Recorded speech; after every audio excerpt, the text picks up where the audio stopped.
welcome everybody. Thank you, Kirsten. Thank you to all of you for joining us today.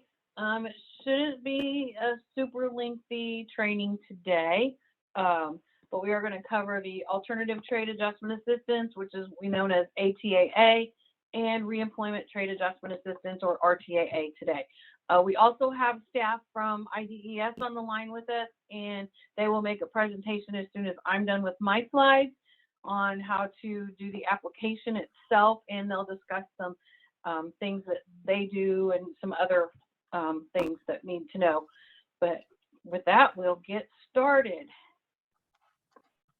So under trade, there are services now because of 2021R. We have both the ATAA and RTAA. The ATAA is specifically only for those participants being served under a 2021R petition, which is a number 98,000 or above. Both programs operate basically very similar. They're almost identical in nature. It's a wage supplement that is for those workers laid off that are 50 or older, and it covers a portion of the difference between the former wage that they made and their new wage that they're making at a new employment. And it's up to a specified amount, and it must be full-time employment. I believe there is a opportunity for them to work multiple part-time jobs to get to a full-time employment level, and Eric can talk about that at some point. But the wages at the new employment cannot exceed $50,000 per year in order to be eligible for these particular services. And if they are enrolling only in ATAA or RTAA, they do not need to be assessed for basic skills deficiency. And I know you're all excited about that. So some of the things that we require for DCEO merit staff approval for ATAA or RTAA services: you must complete the Form 11, which is the RTAA application. That form is sent to IDES Trade Unit for approval, and that approval must be received prior to submission to the DCEO state merit staff for approval. We have to have the IDES approval on that application before we can approve that service. You'll need your completed Form 14, your IEP, if it's not already entered in the system and approved. Those will also have to be uploaded to the system, those two documents.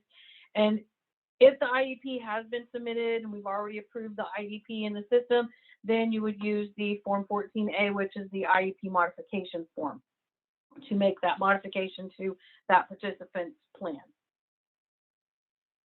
So a couple of key things that you need to keep in mind when you are entering the services in IWDS for an ATAA or RTAA service. The start date for that particular service record is the IDES approval signature date that is on Form 11 in Box 52. So you'll see this in it's one of the last pages, Box 52. So the IDES Trade Unit representative will sign it and they'll date it. This date is the start date of the RTAA or ATAA service in IWDS. The planned end date is another section that we found isn't being entered correctly in all cases, but where you would find this planned end date is based on Box 50, where IDES will complete this section, and this through date right here is the date that is used for the planned end date, because that is the eligibility end period, end date for the ATA or RTAA service that IDES has determined. And they make all determinations for the ATAA and RTAA. If you have any questions about any RTAA or ATAA service or benefits and things, we ask that you reach out to IDES. You should include us on any emails so we're aware of the information as well. And the end date, if you're ending the ATAA or RTAA service in IWDS at the point that the person has reached they've gotten all of their money that they're eligible for under the service, or their eligibility period has ended, it must be the later of the last payment date or exhaustion date. And that date will be provided to you by IDES via email. They'll generally say, you know, this person has reached their eligibility period end date of da-da-da-da, or the last payment was made on such and such a date. And that is the end date that you use in the system when you're ending an ATAA or RTAA service. So keep those key things in mind. Some of the specific differences related to just ATAA are that it is only for 2021R participants, and it cannot be combined with training. So when people are making a choice, if it's a 2021 participant served under a petition number 98,000 or above, they are making a choice on whether they want ATAA or they want training. So you cannot receive ATAA after TRA, and you cannot receive TRA after ATAA. So they must make that choice between the wage subsidy or training. So make sure that these participants are well aware of that before they decide, oh, I want to do the ATAA. So just make sure that they are fully aware of that. Another thing is they must be reemployed within 26 weeks of their separation date in order to be eligible for the ATAA wage subsidy. The certification date in this situation is not a factor in anything, but it has to be 26 weeks from separation.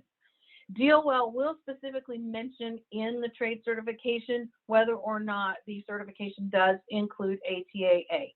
So keep that in mind when you're reading through those certifications and you have participants you're working with, that it will specifically say in the certification if ATAA is available for those participants or those workers. And like we said, it cannot be combined with training. Participants may, though, be able to receive relocation services and HCTC, which is the healthcare tax credit. So merit staff approval requirements that we require: you must enter the new job in IWS under the employment history section. You're going to enter a case note because you're going to enter the trade case management services, and that forces you to enter a case note at that time. You will update your IEP status record with the dated comment. You're going to reference that the case note, and the date of the case note in that comment, and indicate that IDES has approved the RTAA or ATAA on such and such a date. You'll enter a return to work status record with the start date that matches the start date of that employment and that you put in your job history. So make sure you keep those two dates that match also. If the system won't let you backdate it for whatever reason, then just enter the current date that you're entering it. You will upload your Form 14, which is the IEP, or if applicable, the IEP modification form, Form 14A, the completed IDES signed RTAA application, and any other relevant documents. You're going to send an email to state merit staff, Susan Boggs, myself, and Lori Graham with this email subject line, if that's what you're asking for, and you will enter the appropriate trade or WIOA case management services or any new episodes to those that are required for that. So ending ATAA or RTAA, like we said, you'll get an email confirmation from IDES that will contain a couple of things: the date of the last payment, the date of the eligibility period expiration. Now, those dates could be different, but you're going to use the later of those dates to end that service record. This is very important for our federal reporting. It will cause issues if, for instance, the eligibility period expired at the end of November, but the last payment was made in December. It'll look like we have made a payment to someone who was not eligible for RTAA at that point if you do not use that later of those two dates. So keep that in mind when you're working with this. Always make sure you enter return to work status for the job. If you haven't done it at that point, then make sure you enter it at this point when you're closing it. And if that participant is no longer working at that job that they received that ATAA or RTAA for, then show that as in the job history. You want to show the end date for that employment. You're going to update your Form 14A to reflect the end of the ATAA or RTAA. Update again your IEP status by entering your dated comment. You'll enter your case management episode either on trade or WIOA based on the participant certification number. And the case note should detail the IEP modification is to end the ATAA, RTAA, and include the date that you are provided by IDES for the end date of that service.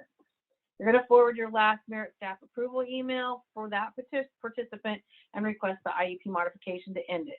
And always consider these folks for a success story, because that's definitely a success story if they have gone through and received this benefit or service and have received all of the funds that they were eligible for, and if they continue employment. That is a definite success story. So keep that in mind when you're working with these participants.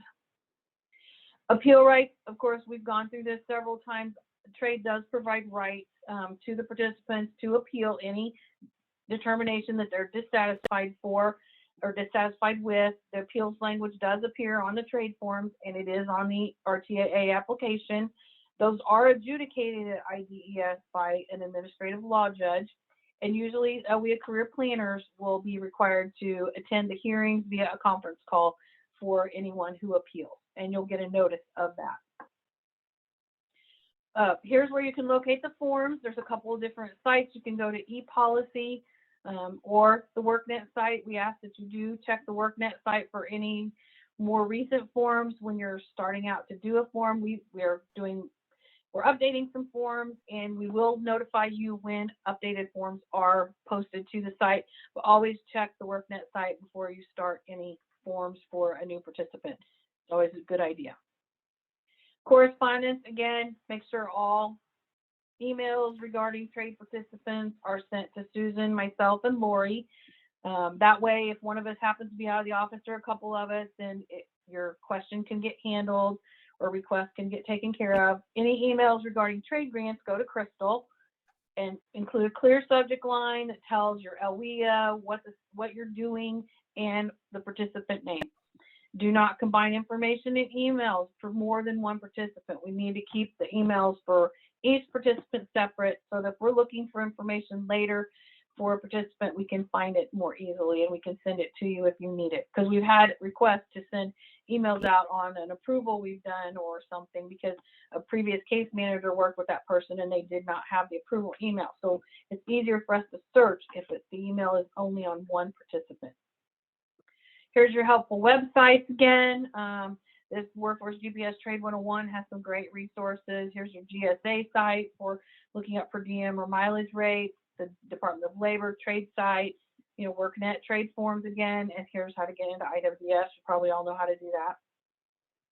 Here's your trade contacts. The best way to reach us is via email, but if you have to, Lori and I do have cell phones that we can take calls on. Here's your trade contacts. We will have Eric making a presentation here shortly. John Ferry is also on the phone with us today, so welcome to them. And here is their trade unit central phone number to contact these folks if you need to. There's been some changes in our upcoming trade training. I apologize for all of the emails and all of the changes. We've had some conflicts with some scheduling, and when I was putting together the training presentation, noticed that it was going to be very massive, so we have added a training part 2, which is going to occur on Tuesday. You should have received an invite to that. December 16th, we're going to cover attendance, benchmarks, breaks in training, and IEP modifications. Then we take a break for the holidays. January 6th, we'll cover job search and reload. January 11th, which is a Tuesday again, we're going to cover credential and measurable skills gains and exiting participants. I believe on the January 11th call, we possibly will have the performance folks, Mark Burgess and Paula Berry, with us as well. I don't believe they're going to make a presentation at that one, but they will be available for questions on that call. And then January 13th should be our last one. We're going to cover the taper and GRS, appeals, fraud, overpayments, and monitoring. And if there's any additional training that anyone would like to have conducted, please reach out to us and we will see what we can do about putting something together. And here is the site where the training recordings that we have previously done and this current one, any presentations or materials that we've provided or discussed, they will be posted on this page. So I'm at the point of questions. I cannot see the chat again today for some reason, but I think Susan's probably handling all of that. I am going to turn over the presentation now to Eric. He has some information that he wants to share. So I will stop sharing and turn it over to Eric. Okay, morning everybody. It's Eric from IDES, and I think Sheila covered it all. So hey, thanks for calling. We'll talk to you later. No, just kidding. She gave you a lot of great technical information, and I'm going to multitask here. I've got to share my screen, so bear with me for a moment here. I'm going to play with this a little bit more.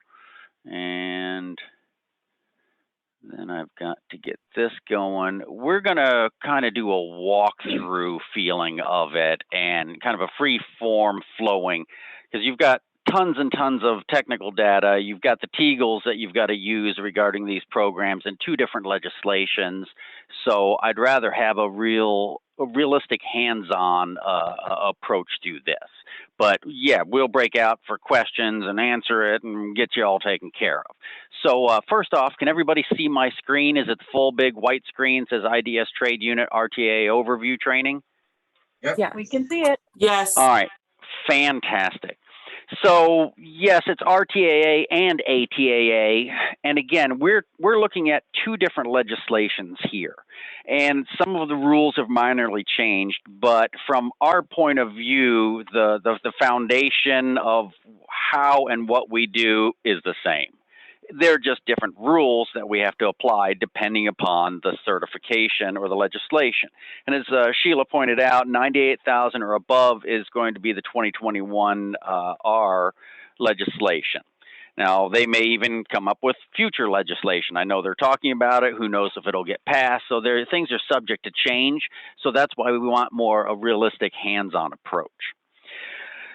In a nutshell, RTAA, ATAA, that's the over 50, don't want to go back to work, and you get another full-time job at a lesser rate. We subsidize half of the difference. Yep, it's a great program. The dates can be funky and interesting because you basically create a 2-year window of eligibility. And we'll go into more details on that as we start going through this. There's a 2-year window or $10,000 max cap of eligibility. Now, the approval date, the final payment date, we'll go into those because those affect the TAPR reports and the reporting to the feds. So that's why we're looking at multiple time frames. But from the claimant point of view, it's 2 years or $10,000, whichever comes first. So they can expire before they exhaust. Some people exhaust before they expire. We'll go into a bunch of those different things, but let's just get into it from a start. We're going to go through the RTAA application. It's going to be virtually identical to the ATAA. The main thing is, and first off, if you have any questions or an unsure, holler at us. I'll give you the info later. Curtis Young, he's our primary RTAA person. I'm his backup at the moment. I do the double checks on things.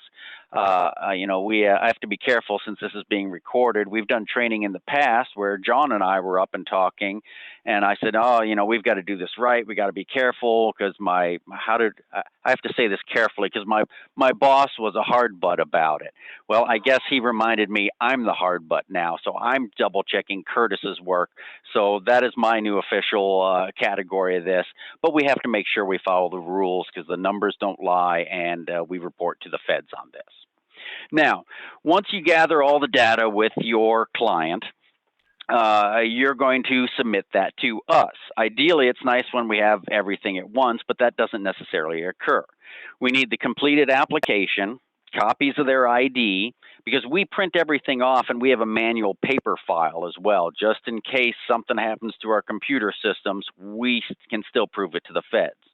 So the RTAA application, any identification, then we are needing the last full-time stub from the adversely affected employer.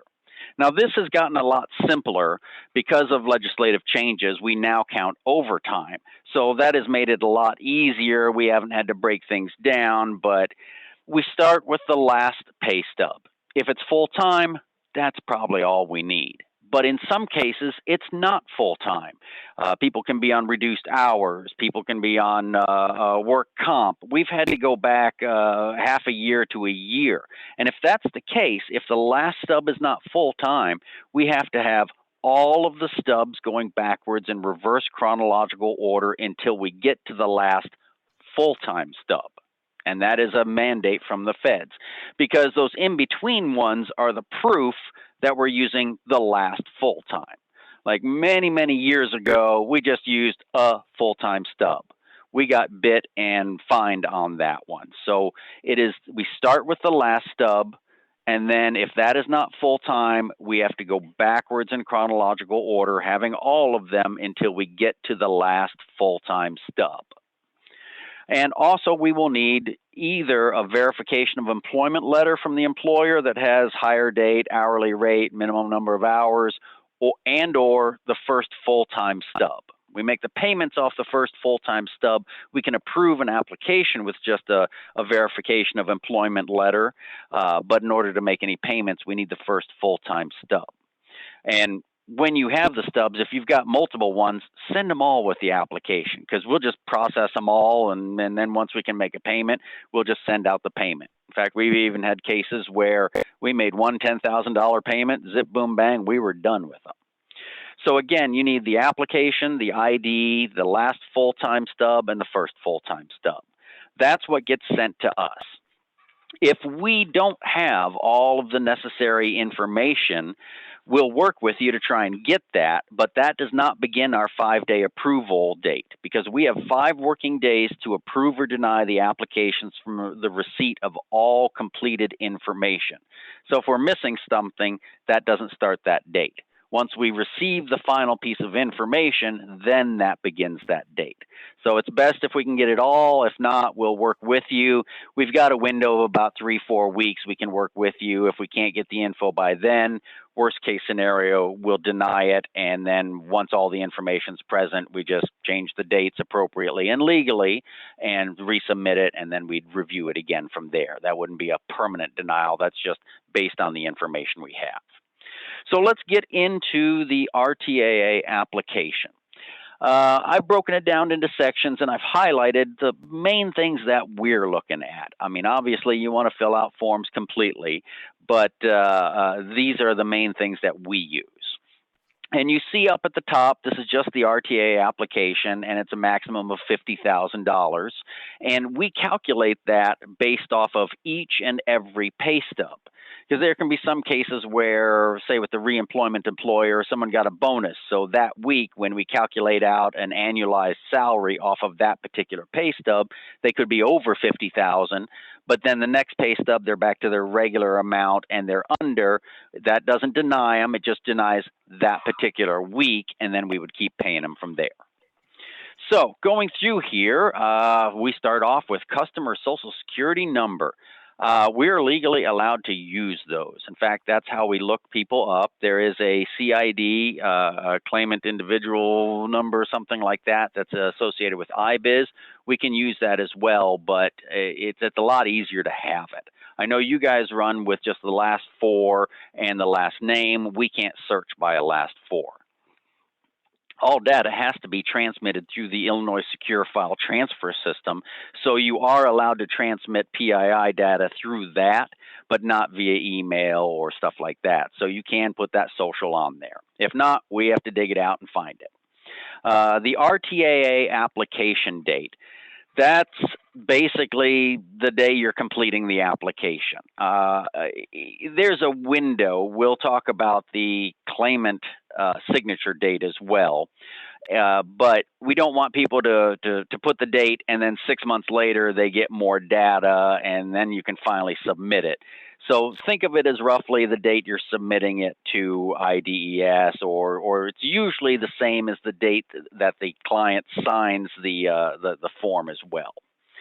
And if you turn in a subsequent application, a lot of times people, okay, maybe I'm laid off over the winter and then I go back to work, or I quit this job and I get another job.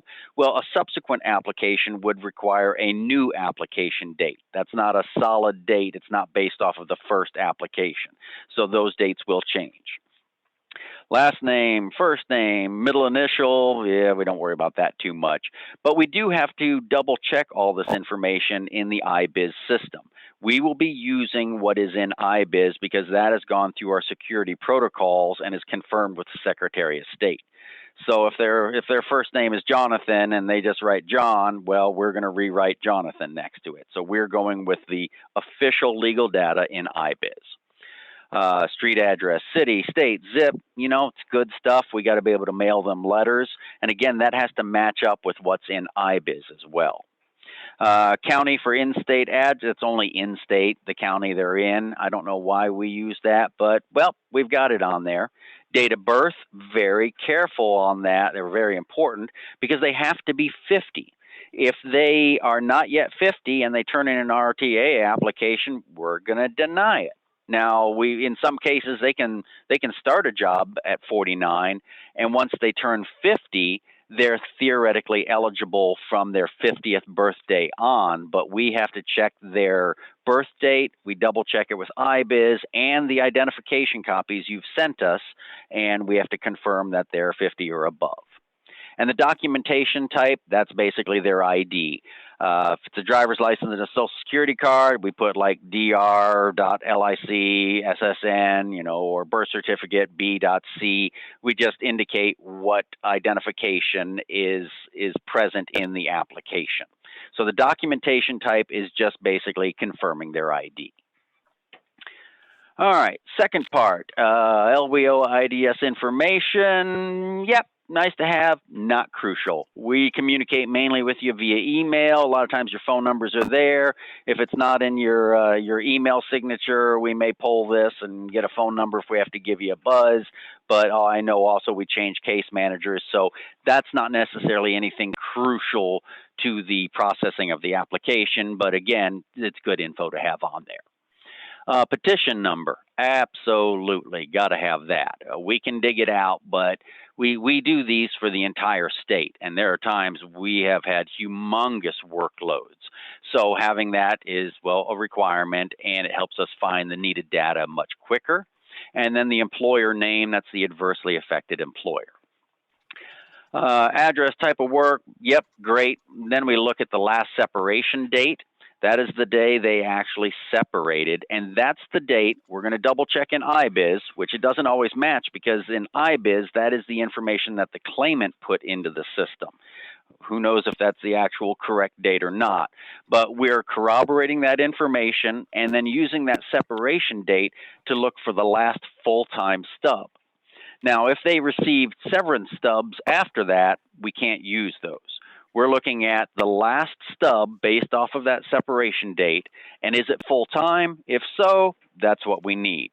If it's not full-time, then we have to start going backwards in chronological order until we get to the last full-time stub. Now, in some cases, employers have a lesser number of hours to be considered full-time.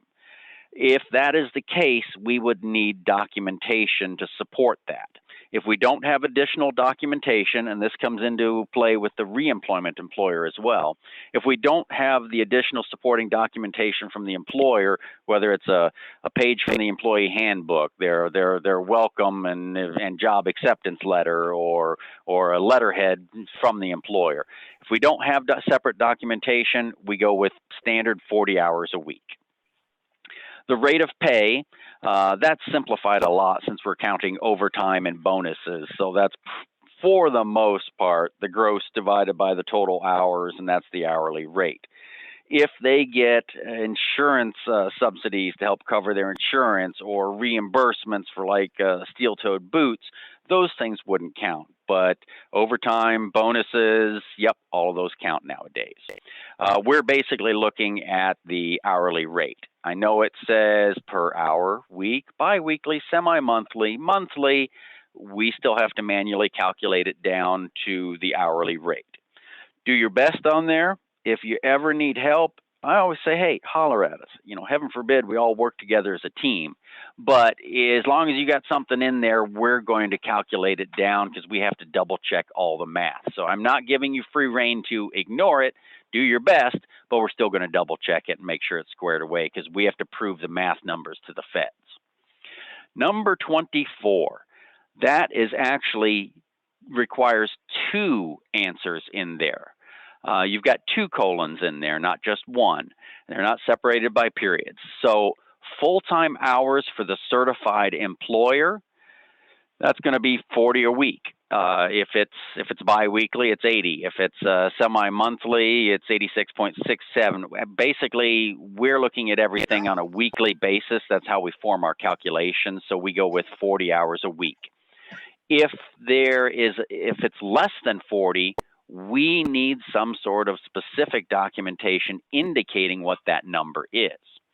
So if it's just 40 and if it's just a standard pay stub, then in box 24, we would put 40 to the right of full-time hours certified employer, and under documentation type, pay stub. Yeah, that works right there because we're using the pay stub to determine that they're at 40 hours per week. If we had to get something different to change it, which is rare, we've only done one, I think, on the adversely affected employer, then it would be whatever we got, employee handbook, letter from employer, welcome letter.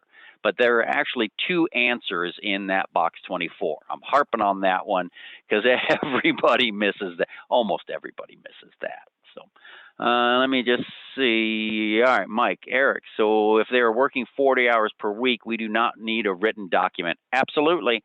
That is the default standard. Yep. We would still need that full-time stub, and that's what we're putting for the documentation type, pay stub, but we will assume 40 hours is the standard default. It's only if it's something other or under 40 hours we would need specific documentation for. Good, good. I love questions. Good. All right. 25, annualized salary. That is based off of the last full-time pay period. That is as the Feds mandate, because they want to make sure people get the maximum amount that they can to take advantage of this program. That's why we don't just use a full-time stub. We might be shortchanging them. Or if they're on reduced hours, it could calculate out really small and not be beneficial. So we basically use the pay stubs, create the hourly rate times however many hours they worked in that pay period, times 52 weeks in a year, creates their annualized salary. No max cap on this. This is from the adversely affected employer. 26 was this full-time employment. Yeah, that's kind of an understood, but we still got to mark it. If it wasn't full-time, they may not be eligible. And box 27, did the customer have other employment at the time of separation from the certified employer? This is another one a lot of people miss. We go into IBIZ and we check the monetary determination screens to see if they had other employment. Not only is this a requirement, but this is to their benefit. Like some people, okay, they're only working for this company, but maybe they're also working a union position for that company and they get pay for their union work. Or some people have a part-time job. Well, when we need all that information because A, it's a requirement, but B, we add those two together and create the combined hourly rate and the combined annualized salary. And if that annualized salary is higher, then that theoretically creates a larger subsidy payment for them. So it is to their benefit to let us know if they have a part-time job or work for the union or something else on the side. It really will help the numbers of money and dollars that they get in their pocket, as well as it's a requirement. All right, no questions so far. Let's go to the next screen here. Let me get back to my screen here, and there we go next. Page 2 of the application. This is the re-employment employer. And if you're familiar with these applications, I only have one of these shown so we can see it up close, but you have new employer number 1, primary employer, and then you have new employer number 2. As discussed, I think we discussed it before. I don't know if Sheila covered that. Yeah, you mentioned it. You can actually work 2 part-time jobs to equal full-time, because this is full-time employment. And again, there are different rules and regulations between the different legislations. Under RTAA, it is theoretically possible to do full-time school and part-time work, but financially, it's not worth it. TRA is always a better deal. There's only one case where the guy misses 26 requirement, and then the only other option was RTAA since he was working.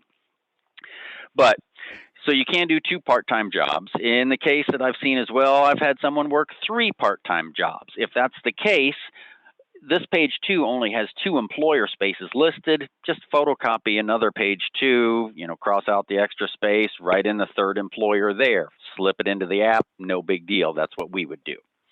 But we need the employer name. Employer contact name, address, phone number, that's really nice to have. In some cases, we've had to call the employer if it's been a long time, but we had discrepancies and we had to actually learn how to understand and interpret their pay stubs. So it's good to have a contact phone number of someone we can call, but not crucial. We're not going to hold you up if you don't have the exact phone number on there. We can always try and look it up. But again, if you've got it, please put it on there. Type of work performed, probably good for record keeping purposes. We don't list that anywhere else except on this form.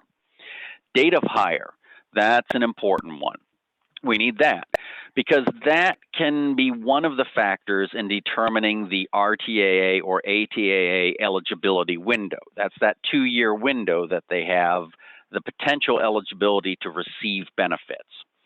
We're pretty much looking at full-time work. Some cases people have gotten on part-time and then they went to full-time. You know, if you're only turning in the stubs once they went full-time, use that full-time hiring date. If you're going to turn in all the stubs since they ever started with them and they started part-time for 6 months, well, then put the original hire date, because it all depends on what stubs we receive. If we receive a pay stub, we're going to process it. If it's not full-time, we won't pay it out, but we document everything for the feds. I think our agency went from, I'm trying to remember, like 40 findings to 0. And that's pretty much due to John being a hard butt, and it made things very good. We're one of the better agencies, I guess, for the for our DOL region regarding these benefits, or at least nicely improved. So data hire is very important. Documentation type. Let me swing back to 34 and 38 later on the documentation type. 35, minimum number of hours per pay period employer considers full-time. Standard default is 40. If it's anything under 40, we need documentation from the employer. Again, copy of employee handbook, their welcome and hire letter, or something on letterhead, you know, sent from the employer, name and a phone number and a signature. That way, if we have questions, we can call them. Basically, something we can show to the Fed saying, nope, this company uses this amount as full-time. Because there are a lot of places where if we don't get that information, okay, they're working 39 hours a week, we're not going to pay them out unless we have that documentation. So again, standard default is 40. Anything under that, documentation from the employer. Let me go back. I see more questions coming in. If the combined pay for part-time jobs are $50,000 or above, does that disqualify them? Yes. Combined earnings over $50K would make them ineligible for benefits. Yep, absolutely. It's a max cap. But again, we calculate that based off of individual pay periods. So if they're working 2 jobs, 1 week, they happen to catch a couple of extra hours, go over 50,000, they're not eligible for that week. That week will be denied. But then they go back to their regular 2 part-time schedules and they're under 50,000, then we would pay them for any eligible weeks after that. So if they're denied, they have to reapply. They have to reapply. They have to reapply? After they become ineligible over 50K, they have to reapply. They have to put in another application. Okay. The boss has spoken, so. All right, continuing on, pay rate. That's basically, yep, we go by their hourly rate. So again, it's easier now since we include overtime and bonuses. It's, for the most part, their gross divided by their actual hours worked, and that comes out with the hourly rate of pay. Then we reverse that to get the employer annualized salary. You know, hourly rate times the actual hours worked times 52 weeks in a year comes up with their annualized salary. Now the documentation type, most times it's just pay stub for both of those. If you get something different, then that's what we're going to be looking at. And the documentation type in box 34 is more specifically referencing their date of hire. If you get us a verification of employment letter, a VOE, and that has their hire date, we'll put that in there, employer letter or VOE. If it's just the pay stub, hey, because they usually have the year-to-date information, we can see if that's their first pay stub, or if they only turned 50 at a certain date, we may just go with that. But documentation type in box 34 is more concerning the data hire. So if you're just turning in the pay stubs, pay stub. If it's a VOE, put that in.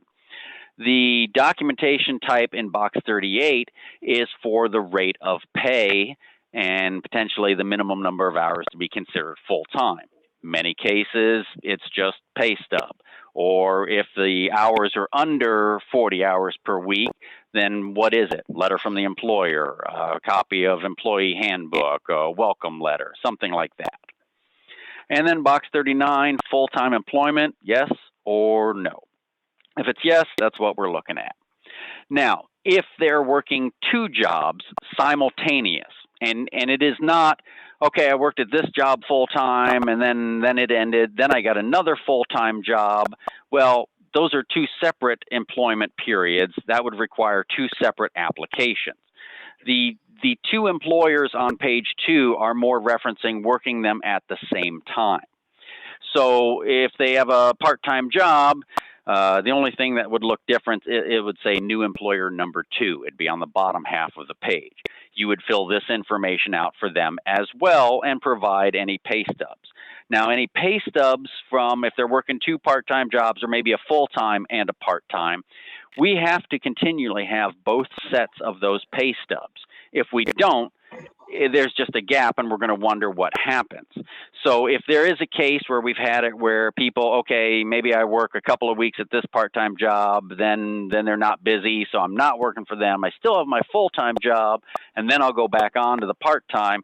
Well, if there are any weeks they did not work in that part-time job, we have a statement of no work, and it's basically them self-attesting that they aren't working that second job. Then we can process the stubs. If not, it would be a gap of information. We would not be able to process the full-time stub if they've got dual employment. Nope, no more notes. So, okay. Now, when you're dealing with 2 employers, both of these discuss the rate of pay and the employer annualized salary and the minimum number of hours per pay period employer considers to be full-time. If you're dealing with 2 employers, then first off, box 35, minimum number of hours is out the window. Then it must be 40 hours per week. We do not adjust that. You can't have 2 part-time jobs where they say, hey, 35 or 15 hours or more. No, it's got to be combined 40 hours. So once you're dealing with multiple employers, we don't go under 40, it is 40 hours. So if they have a full-time job and a part-time job, we can keep paying them on that full-time job as long as that's full-time. But if it's 2 part-time jobs and those 2 don't add up to 40, nope, we wouldn't be able to pay them.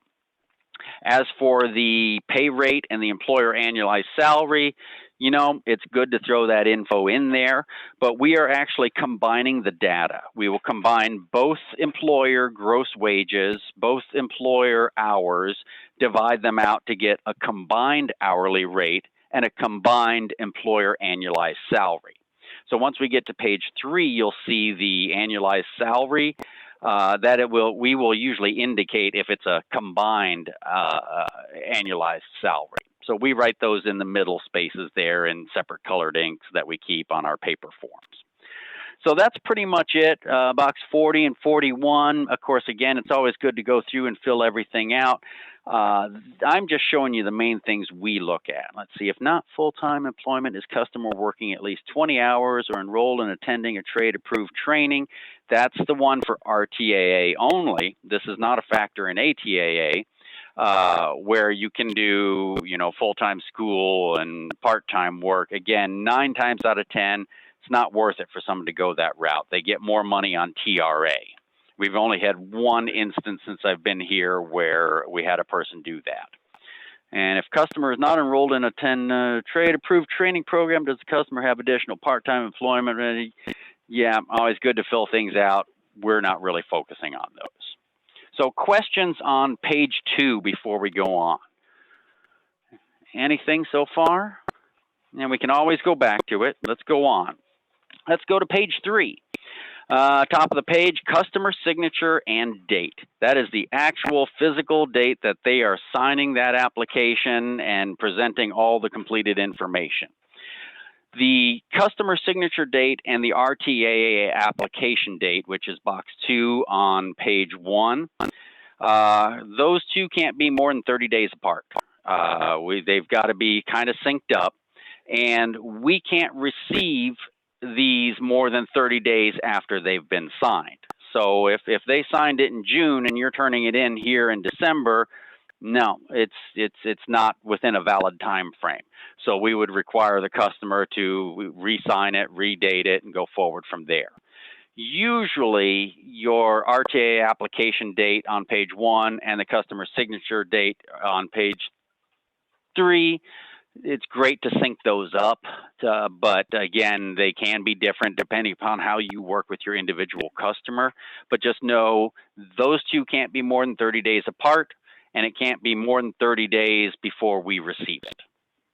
All right, going on, box number 43, unemployment insurance information. You stop here, really, please. We will do the rest. No need to go any further. In fact, don't even worry about it. Consider it ours. Go ahead and take the rest of the application off, but please do send us all 4 pages. Yep, we got the rest from here. This is our legal responsibility.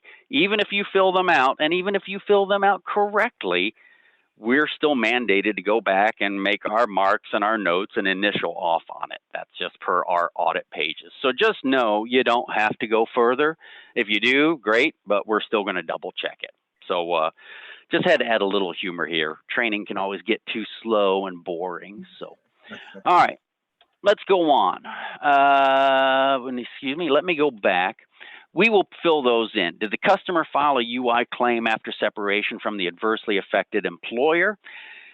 It's not necessarily a requirement, but in the rare cases where someone never filed for UI, have no history of it, we may have to have them file a UI claim, even if it's considerably later.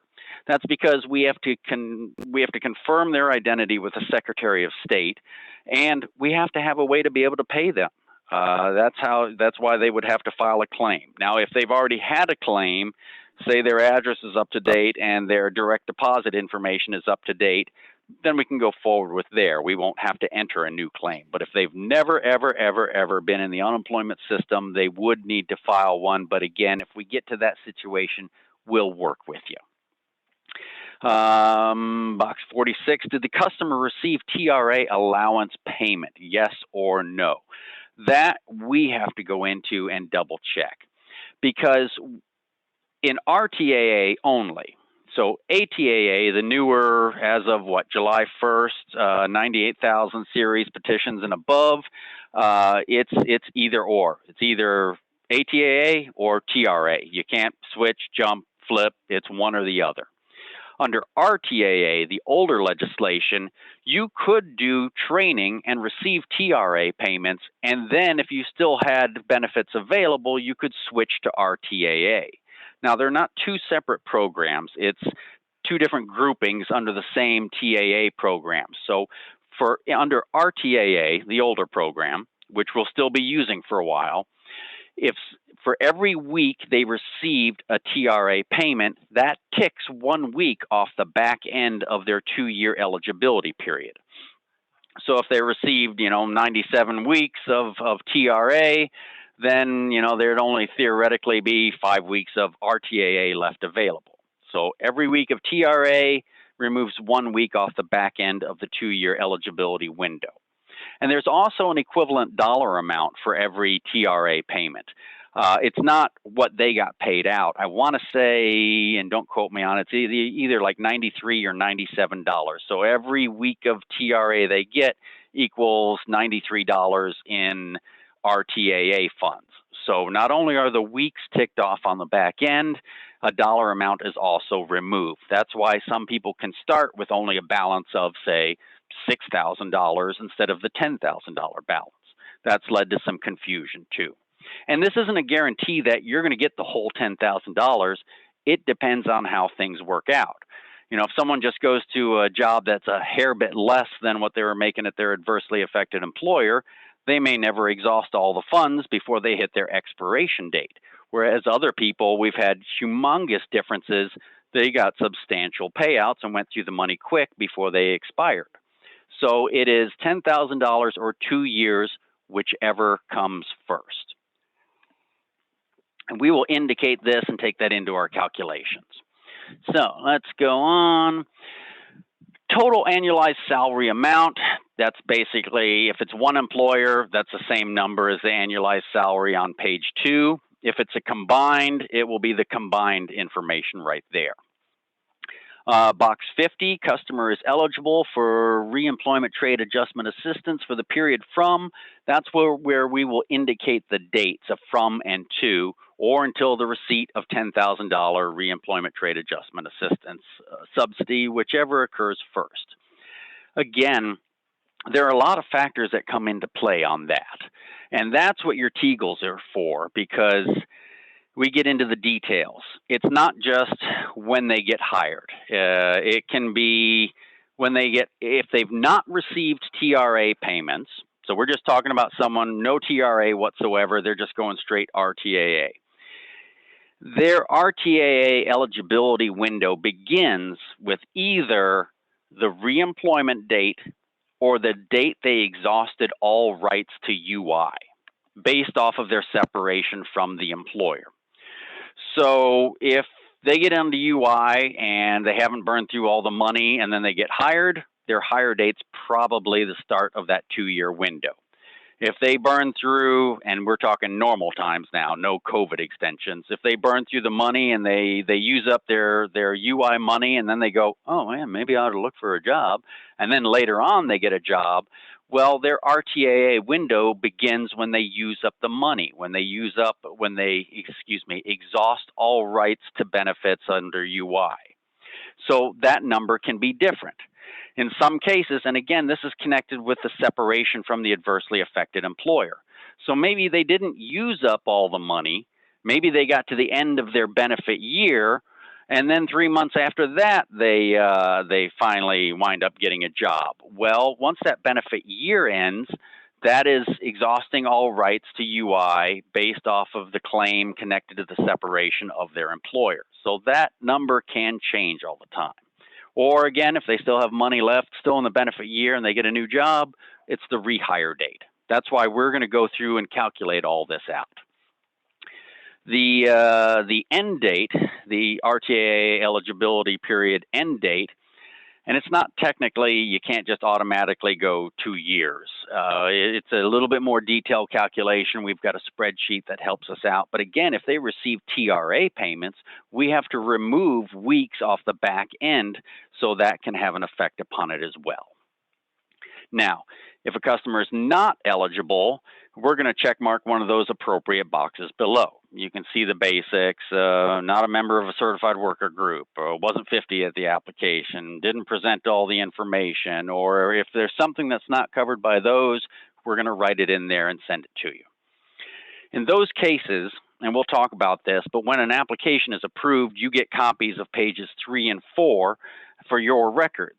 If a customer is denied, we will send you the denied pages 3 and 4, and you need to give them a copy of the entire RTAA application with the updated pages 3 and 4 from us, and that serves as their official denial notice, which then theoretically gives them appeal rights. So if they're approved, great, we don't send out any official approval letter, we just let you know they're approved, we give you the dates, and go from there. But if they're denied, you give them a copy of the completed application. That serves as their official denial notice. Now, keep in mind this RTAA eligibility period in box 50, that first one. Again, that's that theoretical 2-year window of eligibility. If they have eligible payments within those 2 dates, we can pay them for them. But we're going to go to the next page, and Sheila touched on this as well.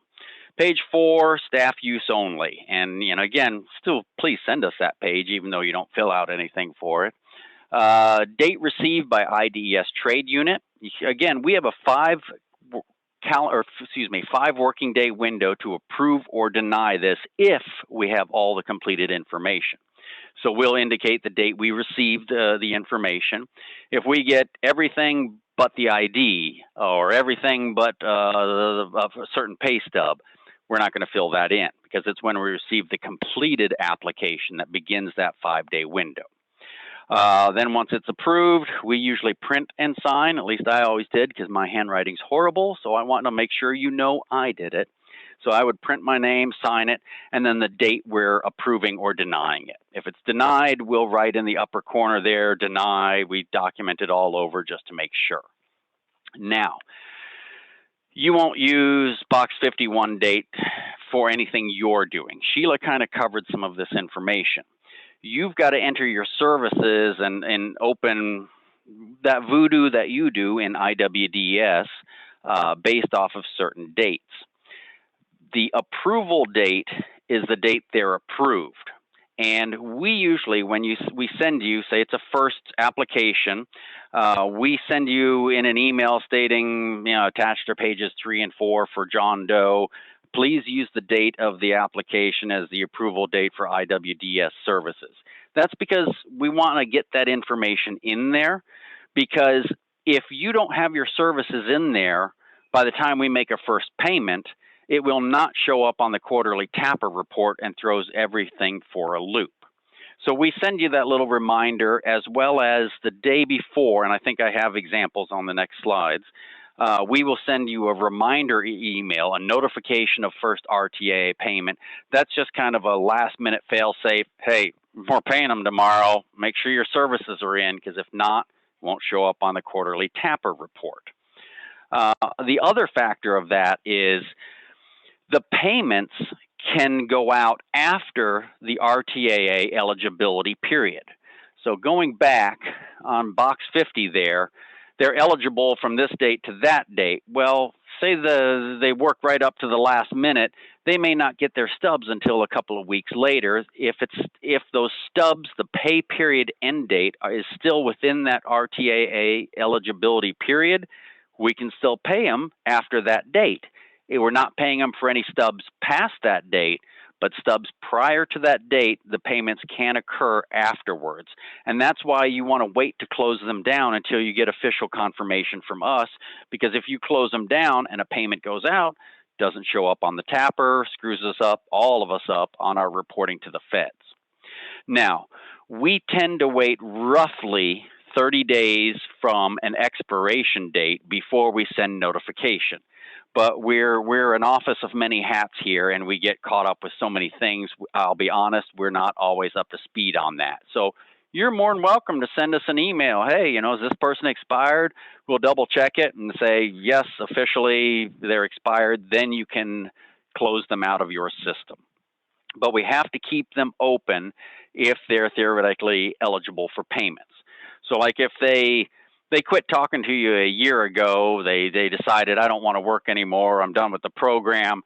Once we get to that expiration date, if we're relatively sure they're not going to turn in any more, sure, once they've closed, we can theoretically close them out. If they've been turning in stubs regularly, we're at least waiting 30 days after that eligibility period just to see if they have any last-minute eligible pay stubs to turn in. Because they can even say they forgot to turn in a couple of stubs a year back. They can still submit them. We'll still consider them. So just keep those things in mind. There's the actual RTAA eligibility period for the claimant, and that is any full-time work that's theoretically appropriate during that time frame are eligible for potential payment. But your dates in IWDS are application approval and final confirmation to ensure that the payments show up on the quarterly TAPR reports. Let's see, how long is this benefit available for a participant? RTAA, 2 years or $10,000, whichever comes first. And again, if they received TRA payments, that shortens that window and reduces that dollar amount. So it can be different for each and every person. But yeah, they finally closed the loopholes. They have to apply before the expiration date of their RTAA eligibility period. Well, how do you figure that out? The only way to do that is to submit an application. You can look at the T goals and you can understand it and do a rough guesstimate. If you're unsure, have them fill out the app. Have them fill out the app. We used to try and work with people to help them, get the dates. We got bit on that so bad. No, official policy is they want to know, have them turn it in. So again, it's not best to wait, but some people just remember it later on, can still apply. But they have up until their last day of the RTAA eligibility period in order to turn in the completed application. If they turn it in a day after that period, nope, not going to get it. It's that last date. And that's why it comes into play if they've received TRA payments or if they exhausted all rights to UI. Those dates, you can't automatically assume it's based off of the reemployment date. Now, one other thing on that, if they received TRA payments, then we're not basing it off of their hire date because maybe they're working and going to school. So if they've received TRA payments, their RTAA eligibility period begins the Saturday after the last week of TRA paid, but then that window is also reduced by the number of weeks they received that. Now, that used to be a loophole in way, way, way back legislations where they didn't specify, and theoretically 10 years later, somebody could have come in and said, all right, now I'm interested. But those loopholes have been closed. So if they receive TRA, that beginning period begins the Sunday after the last week of TRA paid. But again, lots of details on that. All right, no more questions so far. All right, we kind of touched on this. IDES prints all documents and keeps a manual paper file. The order of the documents as follows, and we keep these all printed out. We document everything. We keep every email and we keep every piece of paper. So when you're turning in the app, we need the full app, copies of their identification, last full-time stub from the adversely affected employer. And again, if that last stub is not full-time, all of them going backwards in chronological order until we get to the last full-time stub, and we've got to have all of them. At least the first full-time stub from a reemployment employer, or again, we can't approve an application based off of a verification of employment letter. Can't make any payments, but we can approve an app.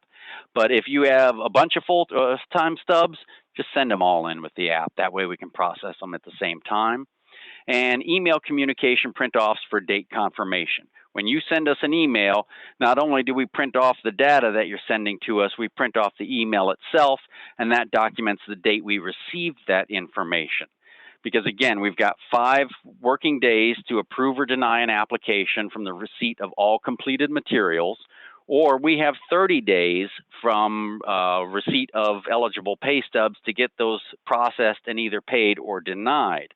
So a lot of these dates come into effect. So we keep a record of all of it. And I got to admit, it's a good thing because people have barked at us at things and we've had to dig through the files and we've been able to prove it and go, well, there you go. So yeah, we track everything. It's covering our rears as well as yours.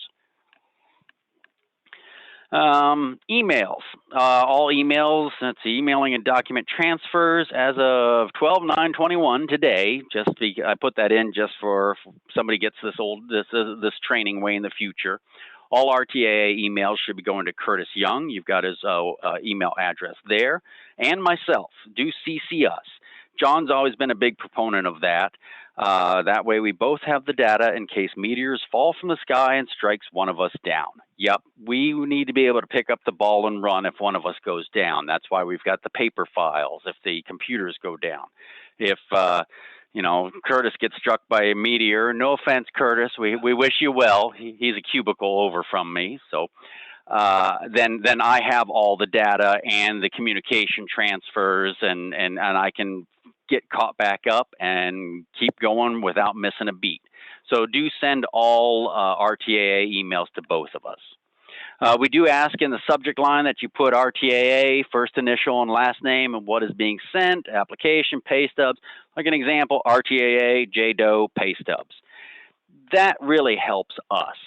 A lot of times we'll have to, I mean, we have an individual folder for each RTAA participant, and we will put those emails in there. But in some cases, for some reason, we have to search through them, and having the last name in there can be great. When we had a huge workload, there used to be 2 of us working these because it was so huge. Well, we split the alphabet. One person did, A through M, the other person did N through Z. Well, then that lets you know, all right, this is one of my responsibilities and I'll open it and deal with it. Or if it's one of those responsibilities, I'll just put it in that folder. We keep them, but there's a lot to it. And then just, is it pay stubs, an application, something like that. That just really helps us out. And again, emails should be specific to that individual. We don't combine information, because then you're putting legal information in somebody else's paper file. And any PII sensitive data must be sent through the Illinois Secure File Transfer Program. It's just keeping us all safe, folks. It really is. All right, let's go on. We kind of touched on this. Once an RTAA application has been approved and double checked, yep, I'm the hard butt double checking Curtis's work, because John was my hard butt when I was doing it. You'll receive a copy of pages 3 and 4 of the application, as well as the below note. Attached are pages 3 and 4 of the approved RTAA, or if it's denied, it would say denied in bold. But the main note below, IWDS services should now be entered. Please use the application approval date on page 4 as the start date of RTAA services in IWDS. That's for that tapper. Again, you all, I know you've got your process, and I caught a little bit more when Sheila presented it. I think once you get the approval from us, you have to go through your own process there. But main thing is, get a service in before we make a payment, and don't close them until we're done with the last payment. And also, just a side note, say a person says, look, I'm done working, I'm just not going to do it, I'm done with the program. A lot of people say, well, can we close them out? No, we can't. We can't close them out until the end of their eligibility period, because people change their minds. What if they go, oh crap, I can't live on this much, I got to go back and get another job? They would still be eligible. So we cannot close them out early before their eligibility period date unless they've exhausted all the funds, and we'll let you know about that. The day before the first payment, we try to send you a little reminder note. I think it's like RTAA first payment notification. Many of you have seen this. This email is to notify you of the intended first RTAA payment for Jane Doe for tomorrow, 12/10/21. This is to ensure IWDS services are in before or on 12/10/21, just not after, due to federal reporting requirements. Yeah, if those services are not in, it's going to throw us for a loop. Barring unforeseen issues, you will receive the standard email payment notification tomorrow. Yep, we send you an email. This is what they got paid, and break it down by what pay periods, what their balance is left, and how much they've been paid to date. We send those out every payment. You do not need to receive, got it. Most of you have seen that. So, all right. And that pretty much covers that. The process for ATAA is not going to shift that much. It's just a few of the quirks of the legislations on what the rules are. And we've covered those. Like with ATAA, you have 26 weeks from your separation to get a job. That's because that's reverting back to older rules. If they change again, that could change. Now, let's see. Can we close out an RTAA customer who is no longer eligible because they got a better job making over $50,000 a year? No. Because what if they hate that job and they say, nuts to this, I'm out of here, and then they go back and they get a job that they like and enjoy and are emotionally satisfied, but it makes less than $50K a year? Nope, they're theoretically eligible, so we cannot close them out shorter than that. It's only exhaustion of funds, because people change their minds. So, I mean, it'd be nice if they stayed with the over 50K, but got to keep that option open to them. So, great question. A small caveat on that. Sheila and Susan need to answer when you guys can close out and anything like that. We will not close them out. We must continue to report them. What you guys do in IWDS is totally different, but they can they are eligible to receive benefits. So if they come back 6 months later, we will offer them benefits. Yep. Yes, And because I was going to add to that, yes, if someone does leave RTAA employment, they were getting RTAA for that, or, like in Lori's case, if they're no longer eligible because they're getting making more than 50,000 a year, we want you to close that RTAA service. And then if they come back for RTAA later, you would just have to re-enter a new RTAA service. The one thing that you must keep in mind is that we'll cover some of this, I think, during our case management stuff.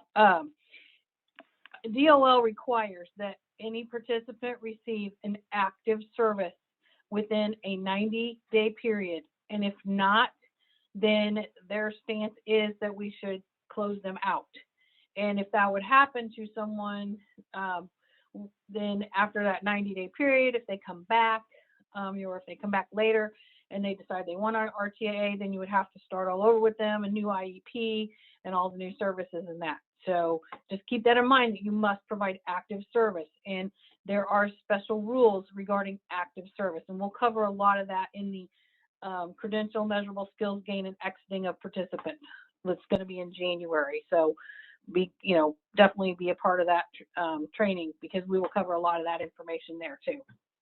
But don't ask us to close somebody out. We are going to tell you we can't do that. Right. So, you guys won't on your right. end, but we want the services closed if they're not working at that job, or they're no longer eligible for that. They can Right. add that service back later if that person becomes eligible later down the road. Yeah, the problem is we have a lot of case managers contact us wanting to know if they can close them out. It means two completely different things. All those questions should be directed towards Susan and Sheila. Right. Another point I wanted to bring up, we are not allowed to communicate via email with claimants. We cannot verify their identity, which is a requirement of our agency.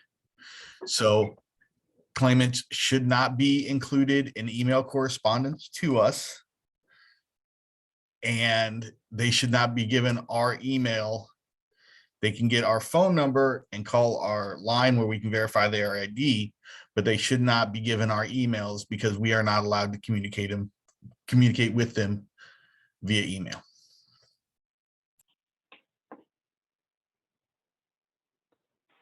okay, I guess I'm back to reiterate what John and Sheila said. Yeah.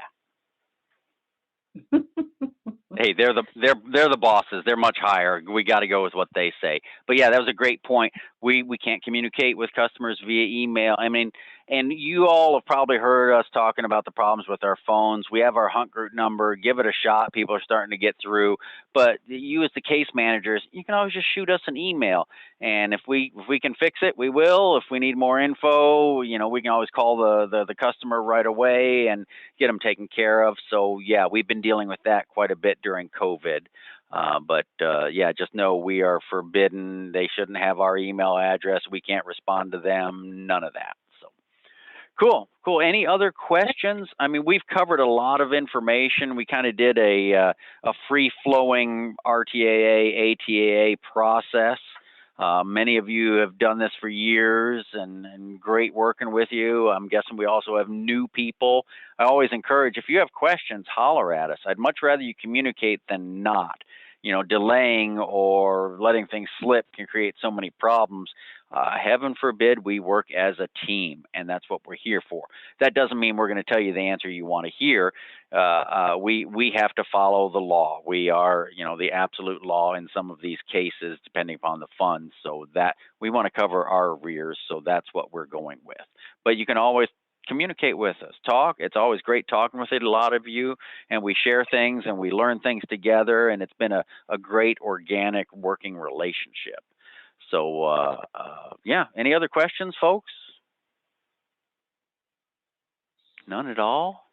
I guess not. You did a great job, Eric. Crickets. Thank you, Eric and John, for all of your participation today and input and your materials. You guys are welcome to drop off if you want. The next piece is just going to be walking through an instructional document on what they do in IWDS for an RTAA or ATAA participant. So, but feel free to stick around if you want to hear it. If not, then you're free to go away and do your own work now if you want. Hey, I'm happy if I can spell IWDS. So, well, thanks everybody. It's been great working with many of you over the years. I really appreciate it. I think you're fantastic people. You're doing something great. The nice thing I like about trade is actually doing a work in a program you can believe in. That's designed to help people. So, pat yourselves on the back. You are actually helping people. And we've heard from so many people that are just like, oh my God, thank you for this information or these benefits. It's really made a difference in a lot of people's lives, and that's up to you guys. So great job. Great working with you all. If you ever need anything, don't hesitate to holler. And yep, I'll drop off because we're crazy like normal here, and I've got a billion other things to do. But take care, everybody. Have fun.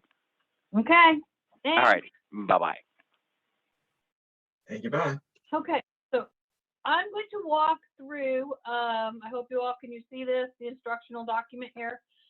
This is similar to the instructional document I did for the waiver presentation. It walks you through the process and the screens in IWDS.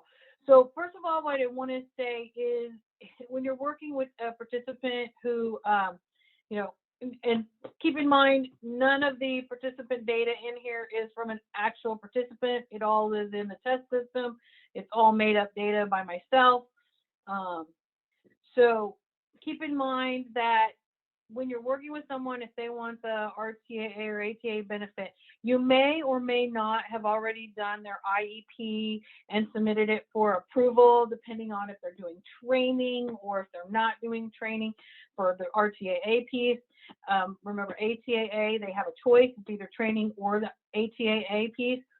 You can, if you have the IEP already in the system, you may work things just a little bit differently. It'll be a modification. Or if it's an initial service, you can do both of them at the same time. So some of this may not flow through the process exactly how it might work for you, depending on some of these things. So if you have entries, when you do the RTAA application and you submit it to IDES, at that point, you can wait until you get that approval from them because, of course, they have the 5 days. You can do everything all at once, or you can do pieces of it at a time. Just keep in mind, if you do the IEP, while IDES is reviewing the application and get approval and all of that, then you will have to go back through and do that whole, add the episode for the case management service for that participant when you come back and do the RTAA application approval. So just kind of keep that in mind when you're working through this. And I've got some notes about that here, about how to do that, or, kind of to keep in mind. So if it is the initial service for the IEP that's not already state merit staff approved, as we've done in previous documents, you're going to enter the IEP service record through the enrolled services. And when you click that list enrolled services, it's going to take you to this screen here, and you'll click on add enrolled service, and you will select TAA from that drop down for title and click next, and it will take you to this screen here, and you will select individual employment plan and put the start date and click next. Then you will go to the, I'm like confused on what my screen is doing here. So then it will go to the actual IEP service record, and you will complete this information. You'll search for your ONET code for, the employment or the reemployment thing. Put your start date is already in here. You'll put a current status of open. You can add comments if you want. That's not necessary. And when you click save, what it will do, it will send you over automatically to the IEP status record. We have some career planners who have just bypassed this whole step right here without filling anything in. So it puts an IEP service record out there, but no status record. And once you complete the status record and save it, it will set that to a pending approval. Do not skip this step. This is very important because this is what we approve as state merit staff. And that's what you send in, and say, I got an IEP approval. But if you do the IEP before IDES approves that application and get it approved, you'll go through this process right here and save it. If they have an IEP amount that's going to be paid out for their training, then you would put that here. You do not put anything about the RTAA amount in this IEP amount approved box. That is all separate. That will not be reported by us on our system at all. That's through the RTAA system that the IDES has. So if that's a new service, then the new IEP, then this is kind of the steps you'll take. If it's a modification, the process you'll go through is you'll go through the list TAA status box, and you will click on the view button beside the IEP to gain access to the IEP status that's already existing. And what you do for an IEP modification at this point is you put in a dated comment on this status here, and you'll see this customer. I've done a lot with this customer, my test customer. So, they're enrolling in training, or right here on 12/8/21, requesting approval for RTAA enrollment approved by IDS on 12/8/21. So I saved it, and then I went in and we approved the record, but you will put that dated comment in there and you'll save it. And what it'll do is set that to a pending status. And then when you send in the request for approval, then we will approve that. And if it is this IEP modification, you will also fill out this IEP modification form. And for this particular scenario, you would do additional services and you would list RTAA in this service box right here. And then you would fill out any other information, document history to support the modification, participant document request. You could put other, and you could put RTAA application approval. And then you'll go in and you're going to add your case management services. And just like the waiver one, it will depend on the certification number that the participant is certified under as to which route you go for case management. If it is someone who's being served under a petition number up to 97,999, that is all done on the trade case management side, trade case management service, and that you will go to the trade application and do your list enrolled service. You'll add enrolled service. This is if you're doing a brand new case management service. Add enrolled service. If you already have an existing one, you would just go to list enrolled services and click on the trade case management service and add a new episode. But this is showing you how to add a new case management service, which we've gone through before in the waiver, so I don't need to cover all of that right here. And this walks you through how to do all of that, entering that new service record, search your provider. Generally, you'll see different information in here for the test system that I have on these screens than what you will probably see. If it's a case management service, the provider is generally the local workforce investment area that you'll be able to select, but there's only limited options in the test system. So don't let that information, like in here where I picked Carl Sandburg College for this one, don't let that sway what you're putting in here. You need to select the provider of that case management, which would be that local area.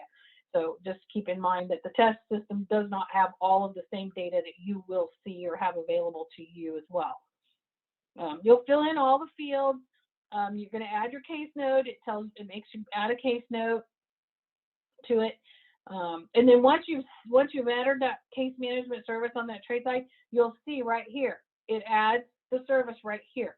So any additional case management services provided on the trade side, what you will do is you will click on this service provided name, trade case management TAA, and then you will add an additional episode. So that's what we're doing right here to show if you've already got one in, then here's how you would add an additional episode to that. You click on this, it will take you directly into that trade case management service record, and you will click this box, add additional episode. We don't want to see multiple trade case management TAA services listed here. We only want one. And what happens when you add an additional episode, you'll see it will update the end date over here for that particular trade case management after you have entered this data, that you provided this case management to the participant. Please make sure your case note is more detailed than what I have here. This is just an example of the screen and what it's going to look like. You will put in different data than what I have in here, but I just wanted to show you on here that yes, it will update this date. So like the next time you have a case management service, you'll go in and click on this again. It will update this end date again once you make that entry. So if it's a participant served under 97,999 or below, under WIOA application, there is no entry. If you have a participant under the 2021R program served by a petition number 98,000 and above, you will do this through the WIOA application. And it's basically the same type of steps that you will go through, but under WIOA, the service record is called Career Planning Case Management. You'll do the exact same thing that you would under trade, but you're not going to enter the trade case management for these participants served by 98,000 and above. Keep that in mind. It's very important. But it's the same particular steps. I have all of the screens here on how you would do that. And if you're adding an additional episode to an already existing career planning case management service under WIOA, and you will pick the 1DC at this point, unless you are given a 1EC grant to serve these participants under trade. So keep that in mind as well on this. And if you have any issues, I know we've had some entry issues with trying to enter 1D services or something for co-enrolled trade participants, reach out to us. I know we have a few system updates that need to be made for some things. So you will just go into the list enrolled services. You'll click on that career planning case management service, and it will take you directly into that actual service that you have created, and you will add an additional episode, and it will have you add a case note with the information about what service what you're providing. And then it will update everything. It'll update it to the new end date will be updated on here. If there are other services that the participant is being provided under WIOA or something, you would also add those additional services to their list enrolled services. You know, if they're getting some sort of supportive services, or if they're getting child care or something like that, you would add those as a separate service, but you would also put in a new episode for case management for them as well. So that's your case management up to the case management side. And at the point when you get the ATAA, RTAA, you're ready to put that information in to enter the new employment. You'll do this on the, I found this out yesterday. I didn't update this. I was not able to do this on the application menu. I will update this document and send it back out. You have to do this through the customer menu. So on employment history, and then it will open up this list work history, and you can add a job. You'll click add job. It will take you into this. You will fill out all the information. Obviously, there won't be a desk ID because this is not a dislocation job, and there will not be a TAA petition. So you can search for the employer name, you fill out employment status, start date. You know, there won't be an end date at this point, a job title. Fill out all the information that you can for this participant. And received rapid response services would be no, because it's not a dislocation job. So make sure you fill that out for sure.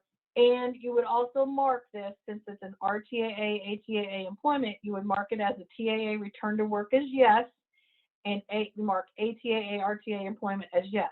And then search for your NAICS code and your ONET code for the particular job. And all of the following screens after this walk you through that process. So when you search for the employer, you know, you put in like an entity name and search. It brings up this list of entities. I just selected one. Here's how to search for the NAICS code to find the NAICS code for new employment.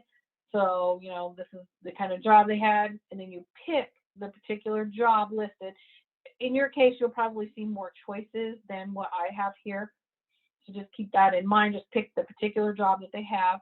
For the ONET, you'll do kind of the same process. You do the search, and you'll put in the occupation that they're working in, and you would pick whatever job title or job classification that they're working in. And then I put a note here about making sure to answer these questions. The receive rapid response obviously should be no, you know, TA return to work, and ATA, RTA employment. So here's a screen that I filled out just as a sample for the this participant, and what you can see, what you'll see when you do that, when you get it completed. And then once you're done, you would save, and what you'll see is it then shows up under the list work history for that participant, and it's marked has dislocation job as no, because they are working there at that point. And you get the job in there, then you need to do your return to work status record, And to do that, you do that under your list TAA status information, and you would click on add TAA status for this participant. And it will take you to this maintain TAA status. You will select return to work for this participant. The status start date is the same date as the start date of the employment for this return to work. So this is 12/6/21. So you see back here, I have my start date of employment is 12/6/21. So make sure those dates match up. And you will just enter a comment in the comment box, just describing the employment. And there's a question here that says TAA return to work part-time, yes or no. If the person is working part-time, then mark yes. If it's not part-time, then mark no. So make sure you answer that question. And once you get that filled in, there's no IEP amount approved. There's no revocation reason. This is not a waiver revocation. Because some of these questions are they're in here because it could be for any of the statuses that we have available. And then none of these extenuating circumstances will apply, so you don't need to answer those questions. And click save, and then you will see over here that then it puts in your return to work status starting 12/6/21. There will not be an end date to the return to work status at any point, so don't let that bother you when you're doing final cost reconciliations or anything like that. That'll always just remain open. So once IDES approves that RTAA application, then here's some things that you need to do. On the TAA training criteria screen, you will need to update this last question where it says, is participating in RTAA? You will need to mark that as yes.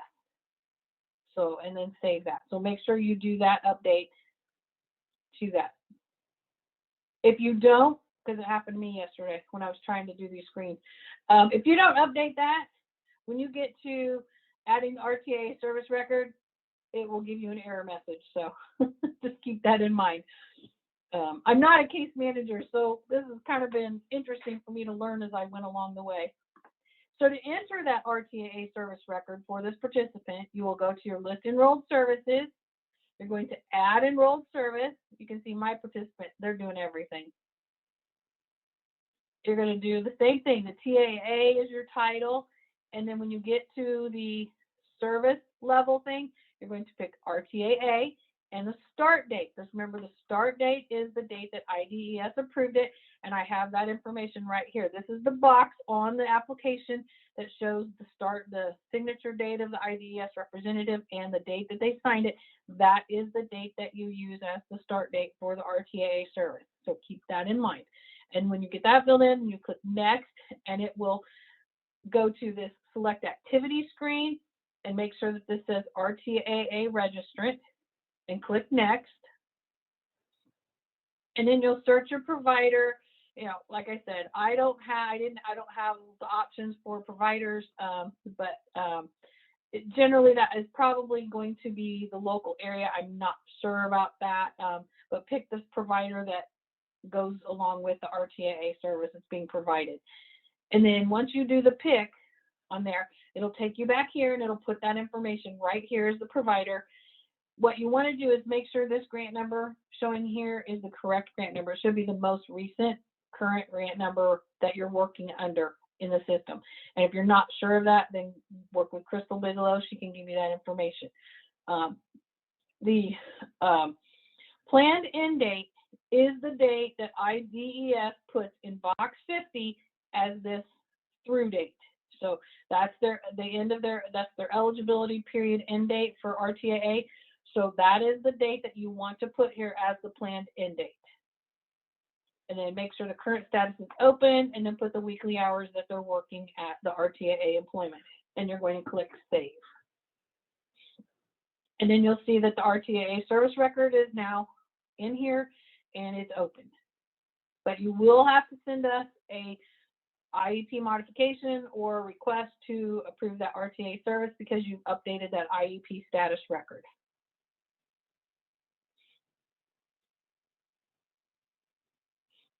Yes, Mike, the case manager is able to change that field on that TAA training criteria screen. We do not have to be involved in that. You should be able to fix that. RTAA question. So then what you're going to do is you're going to upload all your forms. You're going to upload the IEP or the modification form, whichever is applicable. Your approved RTAA application, that should be the complete application, all 4 pages. And if the person is going to be eligible for transportation subsistence or not, still fill that out. If they're going to be traveling and they may be eligible, include the Google map and any other relevant documents that we would need. But we definitely need the IEP or modification form, the RTAA application, and the Form 5 transportation subsistence form for it, if they were going to be eligible for the travel. And how to do that is, again, list all documents. We've shown this before. You're going to add a document. You can do this all as one document, or you can list each one separately. For RTAAs, usually most career planners will do the IEP separate from the RTAA application, but either way is fine with us. And you're going to click Browse, and you're going to select your type, which you're going to select the actual form number. If you're uploading them all as one document, use Form 14 DCEO Trade Individual Employment Plan as the type for the document when you're uploading. If not, if they're separate, then pick each one separately that you're uploading as that specific name, because there is a Form 11 on here for RTAA application. And then you're going to send the email to the State Merit staff, which is Susan, Lori, and myself, asking for approval. This is like what we would like to see in the subject line, and this is kind of the body of the email, participant name, the IDS approval date, and the justification statement. And this is the steps that State Merit staff will do for review of the documents and the information in IWDS and what will happen. So we like to put that in there so you kind of know our process of what we do in the whole process of approving or denying services. I don't know that we've denied too many services for anybody yet. So that is how to do the ATAA, RTAA entries in IWDS. If someone is working with this set of instructions and you find something that doesn't work exactly like it is here, please reach out to me, and those of us in the trade unit, let us know. We will be glad to update the document so it is as accurate as it can possibly be. We want this to be a helpful tool for seasoned career planners and also any new career planners. We hope this is helpful to you and helps you get through this process. And I know some people work and can learn by listening, or some people work visually, so that's why we put this visual representation here of the steps that you need to follow. I personally am a visual person. I like to see pictures and things of what it's going to look like when I'm doing it. So I hope this is helpful to you. And that's really all I have on that. Are there any questions for it? Okay, so Lori, if eligible for trade travel, is that only for part-time training and part-time work, or for all? It's all. They can get transportation for full-time employment under RTAA.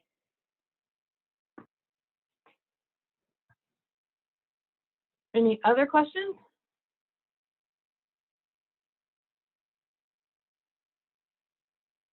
Well, we're done a little early today. Keep in mind, the next training session is on Tuesday, the 14th. I believe the invites have all gone out. That one will be a continuation of the training presentation that we did on the 2nd. We had already scheduled IDES staff to be here for this presentation, so I did not want to move them and readjust their schedule. So that's why there was this break between the information provided on training. But next Tuesday, we will cover the sample 6/7 conditions case note. We will walk through how to fill out form 6, 5, 6D, 6E, and the instructions on entering information in IWDS. So as you can see there, Kirsten just sent out, if you do not receive the calendar invite for the 14th, please email her. So if anybody needs that, or reach out to me, we will certainly get that to you. You know, me, Susan, all of us at the trade unit, we'll make sure you get your invite if you need it. So with that, I guess we're done today. Hope everyone has a great weekend, and we'll see you on Tuesday. Do you have anything, Kirsten? I do not. Thank you so much, everyone. Okay, well, we will, and you'll send me the chat later so we can answer any questions that aren't answered yet. Yes. Just one I more will. question. We had one more question, Sheila, I believe. Yeah. Yeah, you can, they can get it. I mean, it's been in as long as I've known. Mike? All right, and I will save the chat to send to Sheila for any follow-up. Thank you so much, everyone. Okay, and I will update that one screen on this document, and then we will post it out there and let you know when it's posted. And yeah, as soon as it said, we'll confirm with DOL about the travel allowance while in RTA, but I'm pretty certain you can get it, but we'll double check on that and get back there. We'll put it in the question and answer section when we post it, and we'll update that document and get that out to everybody too, because it's from the customer menu. I did discover that yesterday. All right. Have a great Thank you so weekend. much, See you everyone. Tuesday. Okay, thank you.